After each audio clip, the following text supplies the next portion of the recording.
saya Luffy Alfiliani dengan nomor NPM 1200200294. Saya mahasiswa dari Universitas Swadaya Gunung Jati.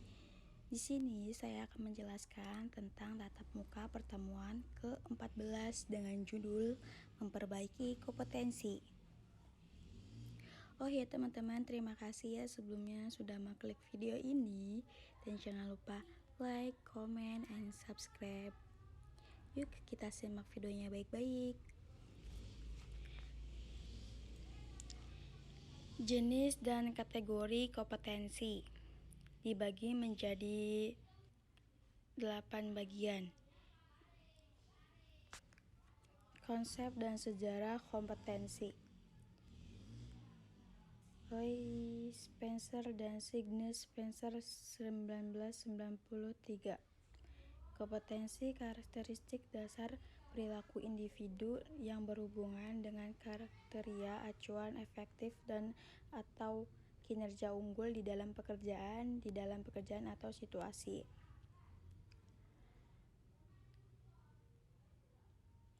Michael Armstrong 1994. Kompetensi apa yang orang bawa pada suatu pekerjaan dalam bentuk, tipe, dan tingkat perilaku yang berbeda. Praktisi MSDM, sumber daya manusia, kompetensi deskripsi dari karakteristik seseorang. Margaret Deal 2003. Menggambarkan dasar pengetahuan dan standar kinerja yang dipersyaratkan agar berhasil menyelesaikan pekerjaan atau memegang suatu jabatan.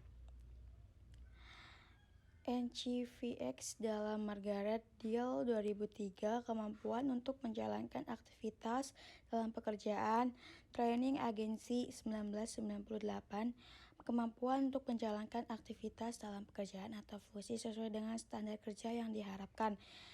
Michelin 1993, karakteristik dasar personal yang menjadi faktor penentu sukses tidaknya seseorang dalam mengerjakan sesuatu pekerjaan atau situasi. SK Kepala BKN 2003. Kompetensi kemampuan karakteristik yang memiliki seseorang pegawai negeri sipil yang berupa pengetahuan, keterampilan, dan sikap perilaku yang diperlukan dalam tugas jabatannya sehingga PNS tersebut dapat melakukan tugasnya secara profesional, efektif, dan efisien.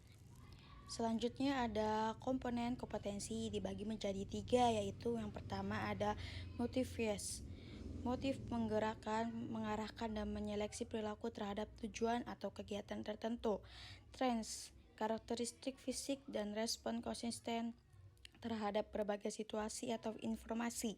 Self-contact, sikap, nilai, dan citra diri seseorang. Knowledge, pengetahuan atau informasi seseorang dalam bidang spesifik tertentu. Yang terakhir, skill, kemampuan untuk melaksanakan tugas fisik tertentu atau tugas mental tertentu. Selanjutnya ada perlunya kompetensi diperbaiki. Yang pertama ada kepercayaan dan nilai keahlian. Kepercayaan dan nilai seseorang terhadap sesuatu sangat berpengaruh terhadap sikap dan perilaku seseorang. Yang kedua, keahlian atau keterampilan. Aspek keahlian atau keterampilan ini memegang peran penting dalam membentuk kompetensi. Yang ketiga, pengalaman. Pengalaman merupakan elemen penting dalam bentuk penguasaan kompetensi seorang terhadap tugas. Yang keempat, karakteristik personal. Karakteristik kepribadian seseorang turut berpengaruh terhadap kompetensi seseorang. Yang kelima, motivasi. Motivasi seseorang terhadap sesuatu pekerjaan, aktivitas akan berpengaruh terhadap hasil yang dicapai. Isu emosional, hambatan dan blok emosional sering membatasi penguasaan kompetensi. Yang terakhir, kapasitas intelektual. Kapasitas intelektual seseorang akan berpengaruh terhadap penguasaan kompetensi.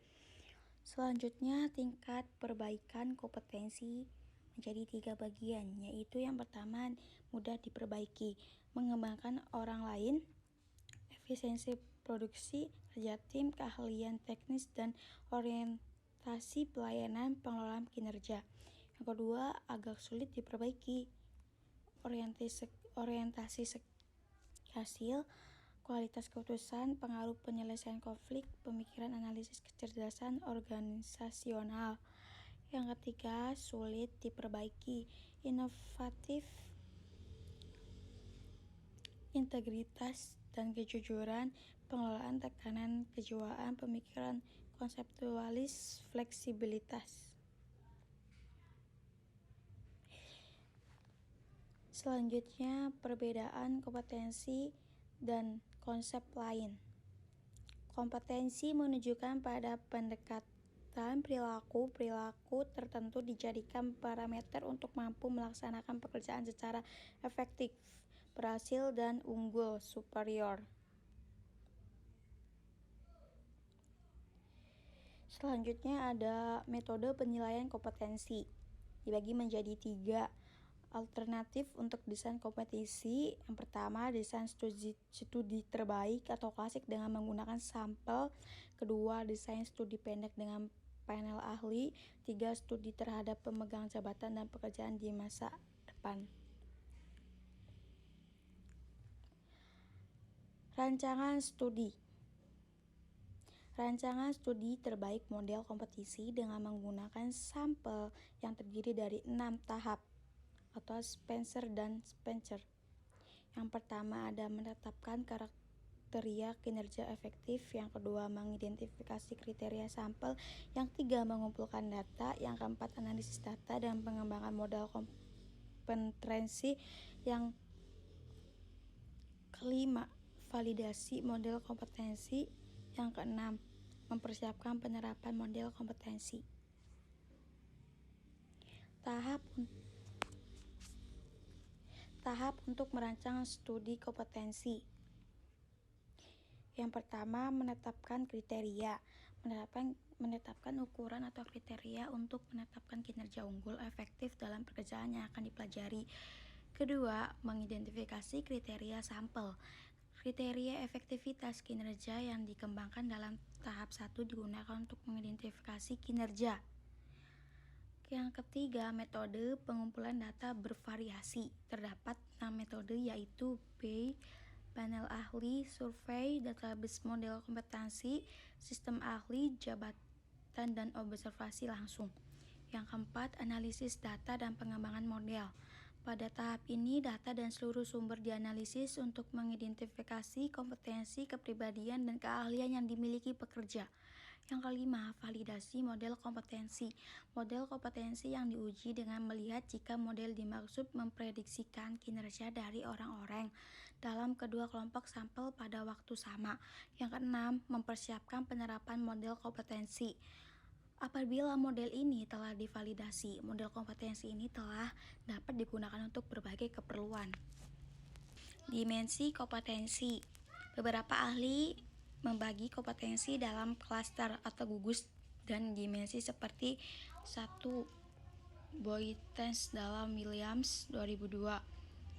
Kemampuan manajemen dan tindakan, dimensi, efisiensi perencanaan inisiatif, perhatian pada hal rinci, kontrol diri, fleksibilitas.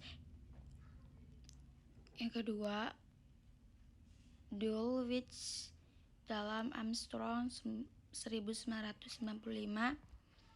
Kemampuan intelektual, perspektif, strategi, analisis, dan penilaian, perencanaan, dan pengorganisasian. Yang ketiga, Schroeder dalam Williams 2002. Kognitif, mencari informasi, pemikiran, konseptual, fleksibilitas, dibagi menjadi 5. Contoh kompetensi dalam SKJ, Lembaga Administrasi 2014. Yang pertama, kompetensi umum. Kompetensi umum adalah kompetensi yang bersifat soft skill yang mencerminkan core values harus memiliki oleh seluruh pegawai. Yang kedua, kompetensi kepemimpinan, kompetensi yang harus memiliki oleh pejabat struktural action agar mampu memimpin secara efektif. Yang ketiga, kompetensi bidang atau teknis. Kompetensi yang harus dimiliki pegawai berupa pengetahuan, keahlian, dan sikap perilaku untuk melaksanakan tugas sesuai bidangnya. Oke, terima kasih. Itu saja yang bisa saya jelaskan dan presentasikan pada tatap muka yang ke-14. Kurang lebihnya mohon maaf. Wabillahi taufiq wal hidayah. Wassalamualaikum warahmatullahi wabarakatuh.